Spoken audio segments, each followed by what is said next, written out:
Avec un brevet technique ébénisterie, ces apprentis sortiront parmi les meilleurs. À Bac+2, leurs aînés sont déjà installés à New York, Londres ou Istanbul. Entre les mains de ces apprentis, des meubles estampillés du XVIIIe siècle, la collection du château d'Olterib, un monument national. Leur travail, conserver et restaurer ce patrimoine comme des professionnels. Ce meuble, c'est un rafraîchissoir. Donc c'est une petite table de milieu qui se déplace dans la pièce, qui est apparue sous le style au début du XVIIIe. Et celle-ci, elle a été réalisée, on en est presque sûr, par Canabas, qui était un ébéniste de la transition, qui a été maître à partir de 1766.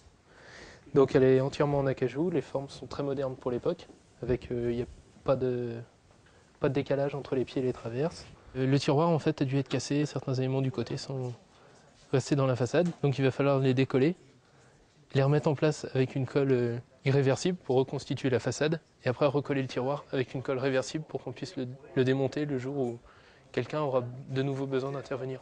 Ils ne sont que 12, ils ont 20 ans, alsaciens, toulousains, bordelais.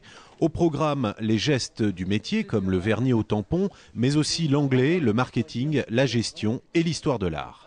C'est un peu à l'image de ce qui est enseigné à l'école du Louvre. On a de l'Antiquité à nos jours, des cours sur l'histoire justement des styles, des techniques, les courants stylistiques donc à travers les siècles.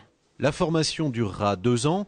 À la sortie, les élèves du BTMS ébénisterie pourront compter sur les anciens, l'esprit de corps et le réseau de l'association pour créer leurs entreprises ou diriger les équipes d'ateliers prestigieux partout dans le monde.